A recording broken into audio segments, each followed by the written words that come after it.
सोचिए, आप बस में सफर कर रहे हो और अचानक पहुंच जाते हैं एक रहस्यमयी रेगिस्तान में जो इस दुनिया का हिस्सा ही नहीं। हर तरफ मौत का साया है, जहरीली हवा, राक्षस और छिपे हुए खतरे। इस मूवी का नाम है द मॉन्स्टर। एक ऐसा सफर जहां जिंदा बचना ही सबसे बड़ी जंग है। कहानी की शुरुआत होती है एक बस से जो पूरी तरह बर्बाद हालत में थी। बस के अंदर चारों तरफ बेहोश लोग पड़े थे। सबसे पहले होश में आता है लिन, जिसके हाथ में बंदूक था और हथकड़ी से बंधा था। वो घबरा जाता है और खिड़की से बाहर देखता है। बस किसी रेगिस्तान के बीचों बीच खड़ी थी, जहां दूर दूर तक कोई सड़क नहीं है। अच्छी बात यह है कि हथकड़ी की चाबी पास में पड़ी होती है। लिन खुद को आजत करके ड्राइवर को जगाने की कोशिश करता है, लेकिन वो मरा हुआ था। फिर वो बस का पैनल चेक करता है और बटन दबाते हुए टीवी बंद करता है। तभी उसे शीशे में अपनी शक्ल नजर आती है और वो चौंक जाता है, जैसे खुद को पहचान नहीं पा रहा हो। उसके दिमाग में कुछ अधूरी यादें चमकती हैं, बस में पुलिस, गोली चलना, लेकिन सब कुछ उलझा हुआ था। इसी बीच एक और यात्री दर्द से उठ जाता है। लिन उसे कुछ पूछने की कोशिश करता है, लेकिन वो खुद कुछ नहीं जानता। धीरे धीरे बाकी लोग भी होश में आने लगते हैं और सब हैरान है कि वे यहाँ कैसे पहुंचे। तभी एक महिला दरवाजे के पास पड़ी लाश को देखकर जोर से चीख उठती है। ये देख बाकी लोग डर जाते हैं। कोई बस का दरवाजा खोल देता है और लाश नीचे गिर जाती है। अब सब डर से बाहर भागने लगते हैं। कुछ लोग भागते हुए रेत के टीलों के पीछे चले जाते हैं। तभी वहां से जोर जोर की चीखें सुनाई देती हैं और एक भयानक धूल का तूफान उठता है। जो भी उस धूल से टकराया उनकी गर्दनें उड़ जाती थीं। लोग बस में वापस दौड़ते हैं, लेकिन ज्यादातर मारे जाते हैं। बचते हैं सिर्फ लिन बोलिन चेन, जो बस चलाता है, एक गंजा आदमी शियाओ और एक बौना जून। इस बीच एक पुलिस ऑफिसर फैंग एक टूटी वैन की तलाशी ले रही होती है। रेडियो पर खबर आती है 3 बैंक लुटेरे भाग निकले हैं। फैंग को एक मोबाइल मिलता है जिसमें एक महिला किसी से अपनी बेटी को मत मारने की गुजारिश करती है। बस में बचे हुए 5 लोग अपनी याददाश्त खो चुके थे। किसी को नहीं पता कि वो कौन है और यहाँ कैसे आए। तभी उन्हें सूटकेस से भरा पैसा मिलता है। शियाओ सबसे पहले बोलता है, ये पैसा मेरा है, लेकिन कोई उस पे भरोसा नहीं करता। चेन बाकी सामान देखने लगता है और थोड़ी सी बची हुई पानी की बोतल ढूंढ निकालता है। पानी देखकर सब पागल से हो जाते हैं। चेन, जून और शियाओ के बीच बोतल को लेकर झगड़ा शुरू हो जाता है। आखिर में बॉटल बोलिन के पास पहुंचती है। वो जैसे ही पानी पीने लगता है तभी शियाओ हवा में गोली चलाता है। शियाओ सबको धमकाता है कि अब ये पानी सिर्फ उसी का होगा। तभी अचानक एक बच्ची की आवाज आती है, पापा। सब हैरान रह जाते हैं और देखते हैं कि बस में एक छोटी लड़की छिपी हुई है और वे उसे पानी की बोतल पीने को देते हैं। लेकिन जब उसे पूछा जाता है कि उसका पिता कौन है तो वो रोने लगती है क्योंकि उसे याद नहीं। जून एक बंदर का मास्क पहनकर उसे हंसाता है। बच्ची का नाम लिले है। दूसरी ओर पुलिस ऑफिसर फैंग उसकी मां के साथ किडनैपर्स का मैसेज सुन रही होती है, जिसमें फिरौती की बात की जा रही थी। रेगिस्तान में स्थिति और खराब हो जाती है जब जून एक चीज देखता है जो उसने कई घंटे पहले खिड़की से बाहर फेंकी थी। इसका मतलब वो सब बस रेगिस्तान में चक्कर काट रहे हैं। शियाओ गुस्सा होकर चैन का गला दबाने लगता है, लेकिन लिन बीच में आकर बंदूक उसे छीन लेता है। फिर भी वो बंदूक वापस कर देता है। वे ठान लेते हैं कि टीलों की बनावट देख के ही रास्ता तय करेंगे और बस का बोझ भी हल्का करेंगे, क्योंकि पेट्रोल खत्म होने वाला है। रात के टाइम उन्हें एक छोटा तालाब दिखता है। सब दौड़कर पानी पीने जाते हैं और कुछ भर भी लेते हैं। जून और लीले बाहर ही रहते हैं। तभी पास से अजीब आवाज आती है और अचानक जून पर कोई तेज और बड़ा जीव हमला कर देता है। लीले डर से रोने लगती है। बाकी लोग उसे लेकर बस की ओर भागते हैं। तभी जून खिड़की पर दिखता है और मदद मांगता है। सब डरते हैं, लेकिन लीले के कहने पर बाहर जाकर उसे बचा लेते हैं। वापस आते वक्त एक डरावना राक्षस लिन पर झपटता है, लेकिन शियाओ गोली मारकर उसे भगा देता है। घायल जून अभी भी अपनी बुद्ध वाली सोच पे भरोसा रखता था। वो लीले को समझाता है कि बुराई 3 रूप में आती है, हवा, पानी और आग। अब तक तो धूल और पानी वाला झमेला झेल चुके हैं, मतलब अब आग की बारी है। चेन बताता है कि पेट्रोल अब पूरी तरह खत्म हो चुका था। लिन सुझाव देता है कि रात बस में ही बितानी चाहिए, बारी बारी से पहरा देते हुए। बस के अंदर लीले पूरी तरह जागी हुई है। वो पानी पीने से मना कर देती है और कहती है कि उसे बचाकर रखना चाहिए, ताकि अगर जून को प्यास लगे तो वो पी सके। लिन अब भी अपने टूटे फूटे यादों से परेशान है। वो लीले से पूछता है कि क्या उसे कुछ याद आ रहा है, लेकिन वो कहती है कि कुछ भी याद नहीं। इसी बीच बिना किसी के ध्यान दिए रेगिस्तान के बीचों बीच एक चमकता हुआ गोल चक्र दिखाई देता है, जैसे कोई रहस्यमयी पोर्टल हो। लेकिन कुछ सेकंड बाद वो गायब हो जाता है। अगले दिन लीले की मां फिरौती देने तय जगह पर पहुंचती है, लेकिन कोई भी वहां नहीं आता। पुलिस पास ही छिपी होती है और तभी एक फोन कॉल आता है। कॉल करने वाला कहता है कि डील अभी के लिए कैंसिल है। उधर रेगिस्तान में बचे हुए लोग महसूस करते हैं कि रात बहुत छोटी थी। सिर्फ 3 घंटे में ही सूरज उग गया। लीले चुपचाप सबकी नजरों से बचकर दूर रेत में गिरा कोई अजीब सामान देखने निकल जाती है। वो देखती है कि वहां एक खतरे का बोर्ड लगा हुआ था। जब बाकियों को उसकी गैर मौजूदगी का एहसास होता है तो वे उसे ढूंढने लगते हैं। तभी लिन सबको चुप रहने को कहता है और सभी को फिर से उस घातक हवा की आवाज सुनाई देती है। शियाओ घबराकर लेले के पास भागता है, लेकिन गलती से उसका पैर एक बॉम्ब पर पड़ जाता है और जोरदार धमाका से वो उठ जाता है, लेकिन शियाओ जिंदा बच जाता है। हालांकि वो बुरी तरह जख्मी हो चुका था। अब दिक्कत यह है कि लिले भी एक और बॉम्ब पर खड़ी थी और जहरीली धूल की आंधी तेजी से उनकी ओर बढ़ रही थी। लिन पूरी सावधानी से चाकू को बॉम्ब और लीले के जूते के बीच डालकर उसका पैर धीरे से उठवाता है। तभी जून लीले को उठाकर बस की ओर भागता है और लिन चाकू पकड़े रह जाता है। आखिर में जब आंधी बहुत पास आ जाती है, लिन चाकू छोड़ देता है और बॉम्ब फूटता नहीं। फिर लिन बस की ओर भाग रहा था, लेकिन आंधी आ चुकी थी। लीले डर से रोने लगती है कि लिन बस में नहीं है। फिर सब देखते हैं कि लिन समय रहते बस के सामान वाले हिस्से में छिप गया था। तभी लिन को कुछ दिखाई देता है। वो कहता है कि सामने टीले के पार कुछ है, शायद कोई मदद मिल सके। दूसरी तरफ फैंग अब भी लीले की मां के साथ थी। उसकी मां बताती है कि वो विधवा है और लीले को कभी सच बता नहीं पाई। उसने झूठ बोल दिया कि उसके पिता एक जल सैनिक थे जो एक दिन उसके बर्थडे पर जरूर आएंगे, लेकिन लीले के 8वें जन्मदिन पर भी वो नहीं आए, जिससे वो बहुत दुखी हो गई और अपने पापा को ढूंढने घर से भाग निकली। तभी उसका किडनैप हो गया। इसी दौरान एक पुलिस ऑफिसर फैंग को बताता है कि उन्हें एक अहम जानकारी मिली है। उधर लीले और उसके नए दोस्त रेगिस्तान पार कर एक अजीब सी जगह की ओर बढ़ रहे हैं, जो किसी गुप्त ठिकाने का प्रवेश द्वार लगता है। रास्ते में उन्हें कई कंकाल दिखाई देते हैं। जब वे अंदर तक पहुंचते हैं, उन्हें अंदर एक ब्रिटिश झंडा और कई पुराने धूल भरे हथियार मिलते हैं।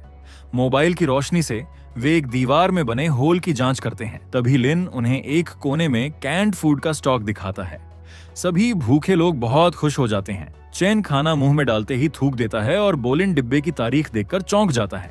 वो साल 1915 का है। लिन को यह देखकर ज्यादा हैरानी नहीं होती, क्योंकि उसने पहले ही नोट किया था कि वहां के हथियार और यूनिफॉर्म बहुत पुराने हैं और वो सब चाइना के नहीं लगते। बोलिन डर जाता है कि कहीं वे किसी और देश में तो नहीं है और सोचता है कि पुरानी सेना कभी भी लौट सकती है। लेकिन बाकी लोग तय करते हैं कि वे फिलहाल यहीं ठिकाने में रहेंगे। थोड़ी देर बाद चेन को पेट्रोल का डिब्बा मिल जाता है और वो लिन और बोलिन के साथ बस में भरने चला जाता है। जून, शियाओ और लीले बंकर में ही रहते हैं। तभी उन्हें कोई अजीब आवाज सुनाई देती है और वे डर जाते हैं। उधर लिन बस के पहिए के पास खुदाई कर रहा होता है, क्योंकि बस फंस गई थी। अचानक उसे एक पुराना सैनिकों का हेलमेट और डायरी समेत कुछ चीजें मिलती हैं। बोलिन, जो दूसरी भाषाएं पढ़ सकता है, डायरी पढ़ने लगता है। उसमें लिखा है कि एक सैनिकों की टुकड़ी युद्ध में जा रही थी। तभी उन्हें एक गहरी धुंध ने घेर लिया। जब धुंध हटी तो वे खुद को एक अनजान रेगिस्तान में पाए। उन्हें लगभग 1 महीने बाद ही अपनी यादें लौटी। सैनिक ने लिखा कि वो रेगिस्तान में जो हुआ वो धरती का नहीं था। उधर बंकर में लेले, शियाओ और जुन चुपचाप बैठे हैं, क्योंकि आवाज एक राक्षसी जानवर की थी। जून समझ जाता है कि छिपे रहना काफी नहीं होगा और वो हथियार उठाकर उस पर हमला कर देता है, जिसे वो राक्षस भाग जाता है। अभी भी डायरी पढ़ते हुए बोलिन कहता है कि सैनिकों ने वापसी का रास्ता भी खोज लिया था, एक पोर्टल जो रेगिस्तान में कभी कभी खुलता है। तीनों ये सब समझ ही रहे थे कि अचानक बस की छत पर एक जोर की आवाज होती है। राक्षस बस तक पहुंच चुका था और अब वो अकेला नहीं था, बल्कि पूरा झुंड बस को घेर चुका था। उनमें से एक राक्षस अंदर भी आ जाता है, लेकिन किसी को खाए बिना ही वो चला जाता है और राक्षस का झुंड बंकर की ओर बढ़ने लगता है। बोलिन ने राहत की सांस ली और चेन से कहा कि बस मोड़कर बाकी साथियों को बचाने चलते हैं, लेकिन चेन साफ मना कर देता है और उन्हें दिखाता है सामने जमीन से थोड़ी ऊपर एक पोर्टल खुला हुआ है। लेकिन लिन और बोलिन चेन की बेरुखी देखकर बहुत गुस्सा होते हैं। चेन कहता है कि सैनिक की डायरी के मुताबिक पोर्टल कभी भी बंद हो सकता है और किसी को नहीं पता कि अगली बार कब खुलेगा। वो कहता है कि राक्षस शायद बंकर में पहुंच चुके होंगे और बाकी तीनों शायद अब जिंदा ना हो। लेकिन बोलिन और लिन को यह बात मंजूर नहीं। वो चेन के साथ एक पल भी और नहीं रहना चाहते और पैदल ही बंकर की ओर निकल जाते हैं। बस से उतरते वक्त बोलिन चेन को याद दिलाता है कि लैले कितनी मासूम है, कैसे वो सबको पापा कहती है, भले ही उसे ये भी नहीं पता कि असली पिता कौन है। उधर बंकर में जून और शियाओ चेन की तरह स्वार्थी नहीं थे। वे अपनी जान की परवाह किए बिना लेले की हिफाजत कर रहे थे। अब राक्षस बंकर के अंदर घुस चुके हैं। शियाओ के पास कई हथियार और गोलियां हैं, लेकिन वो अकेला है और सामने एलियन जैसे कई राक्षस हैं। जब शियाओ देखता है कि अब कोई रास्ता नहीं बचा, तो वो लेले से आखिरी अलविदा कहता है और एक बॉम्ब का पिन खींचकर कई राक्षस को अपने साथ मौत की घाट उतार देता है। दूर खड़े लिन और बोलिन को धमाके की आवाज सुनाई देती है। कुछ राक्षस धमाके से बच जाते हैं और पहले से ज्यादा गुस्से में है। लाले भी रोने लगती है और उसकी आवाज सुनकर राक्षस फिर उस ओर बढ़ जाते हैं। जून लिले को तुरंत वहां से निकालता है। अब कहानी थोड़ा पीछे जाती है, जब जून बस में चढ़ा था और उसने एक लाल डिब्बा सीट के नीचे रखा था। फिर हमें दिखाया जाता है कि जिस महिला की आवाज सुनी गई थी वो बस की कंडक्टर थी।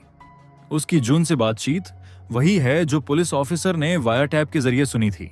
वहीं चैन फोन पर कहता है डील कैंसिल हो गई। जब फोन कटता है तो लीले पूछती है पापा का घर कब आएगा। चैन कहता है बस पहुंचने वाले हैं। फिर वो अपनी गर्लफ्रेंड को कॉल करता है और कहता है कि बहुत जल्दी वो अमीर बने वाला है और अपने आने वाले बच्चे के लिए सब कुछ करेगा। लेकिन लड़की जवाब देती है कि उसने अबॉर्शन करवा लिया है। ये सुनकर चैन शॉक रह जाता है। तभी पुलिस उनकी बस को रोक लेती है। डिटेक्टिव लिन बस में चढ़ता है और सबकी आईडी चेक करता है। वो लाल डिब्बा खोलने को कहता है जिसे जून दिखाता है, पर उसमें कुछ खास नहीं होता। जब जून ने लाल डिब्बा सीट के नीचे रखा तभी लिन को कुछ अजीब दिखा। डिब्बे के नीचे खून के निशान थे। उसे लगा कुछ गड़बड़ है, खासकर उस पैसेंजर को देखकर जो शियाओ के बगल में बैठा था। जैसे ही लिन ने अपनी गन निकाली, बोलिन ने उस पर रिवॉल्वर तान दी। एक और पुलिस वाले ने बोलिन पर बंदूक तान दी। तभी शियाओ ने उस साथी पैसेंजर की बंदूक छीन ली और वो भी डिटेक्टिव पर निशाना लगाने लगा। बोलिन ने एक बेकसूर पैसेंजर को गोली मार दी ताकि सबको समझ आ जाए कि वो मजाक नहीं कर रहा। बाकी ऑफिसर डरकर घायल आदमी को बस से नीचे ले गए। शियाओ ने लिन को हथकड़ी लगा दी और बोलिन ने ड्राइवर को आदेश दिया कि बस चलाओ। रेगिस्तान में दूसरी ओर जून और लिले अब भी रेत के टीलों के बीच भाग रहे थे। तभी एक राक्षस आ पहुंचा और जून को जमीन पर गिरा दिया। लिले फिर से रोने लगी, लेकिन तभी लिन आ गया और उसने राक्षस पर गोली चला दी। बोलिन भी हथियार लेकर आया, लेकिन पहले जैसा हिम्मत वाला नहीं दिखा। बड़ी मुश्किल से वो भी गोली चलाने लगा। सब लोग फिर से इकट्ठा हो गए, लेकिन जून जख्मी था और लेले को उसे सहारा देना पड़ा। अब गोलियां खत्म हो चुकी थीं, जबकि 3 राक्षस अभी भी जिंदा थे और हमला करने को तैयार। बोलिन और लिन लड़ाई को तैयार होने लगे, लेकिन तभी बस आकर एक राक्षस को कुचल देती है। चैन पश्चाताप के बाद वापस लौट आया था। वो बाकी राक्षसों पर गोली चलाता है और सबको बस में चढ़ने को कहता है, लेकिन जून को कोई उठा नहीं पाता और वो पीछे रह जाता है। एक राक्षस उसे खाने लगता है और लेले ये देखकर चिल्लाती है। वो खिड़की से कूदने की कोशिश करती है, लेकिन बोलिन उसे पकड़ लेता है। वो लड़की को हथकड़ी से बांध देता है ताकि वो दोबारा भाग न सके। अब कहानी एक फ्लैशबैक में जाती है। असल में पुलिस जिन अपराधियों का पीछा कर रही थी वे हैं शियाओ, बोलिन और तीसरा साथी जिसे बैंक लूट के दौरान चोट लगी थी। तीनों ने उसी दिन बैंक लूटा था और अब बस में भाग रहे थे। लेले और उसका अपहरणकर्ता चैन उसी बस में थे। बोलिन ने चैन को बंधक बना लिया और बस के दरवाजे से लटका दिया ताकि पुलिस पीछा छोड़ दे। एक गाड़ी पीछे हट जाती है, लेकिन लिन मौके का फायदा उठाकर खुद को छुड़ा लेता है और बोलिन से भिड़ जाता है। गन चलती है और तीसरा लुटेरा गोलियों का शिकार होकर बस के दरवाजे पर मर जाता है। जैसे ही बस तेजी से सुरंग की ओर बढ़ रही थी, अंदर सब कुछ हिलने डुलने लगता है। सभी को भयानक सिरदर्द होने लगता है। वर्तमान में चैन बस को पूरी रफ्तार से चला रहा है और लिन अभी भी राक्षसों से लड़ रहा है। तभी एक राक्षस बस पर चढ़ जाता है और खिड़की से अपना पंजा अंदर डालकर लीले का कंधा पकड़ लेता है। वो हथकड़ी में बंधी होने के कारण भाग नहीं पाती। ऐसे में बोलिन उसकी जगह सामने आता है और राक्षस उसे पकड़कर बस से बाहर खींच लेता है। लिन लिले को शांत करने की कोशिश करता है और चैन से कहता है कि बस रोको ताकि बोलिन को बचाया जा सके, लेकिन चैन चिल्लाता है कि अगर अभी बस रोकी तो सब मारे जाएंगे। तभी 2 और राक्षस खिड़की से बस में घुस आते हैं। लिन के पास अब गोली नहीं बची होती, इसलिए वो सिर्फ एक चाकू से लेले की रक्षा करता है, लेकिन राक्षस उसे जमीन पर गिरा देता है और उसके कंधे को काटने लगता है। लेले एक प्लास्टिक की बोतल उस राक्षस पर फेंकती है और लिन उसका पंजा पकड़कर उसे रोकने की कोशिश करता है। इस बीच लीले हथकड़ी से अपना हाथ छुड़ाकर बस के सामने भागती है। लिन एक राक्षस को मारने में कामयाब होता है, लेकिन वो उस झगड़े में घायल होकर गिर जाता है।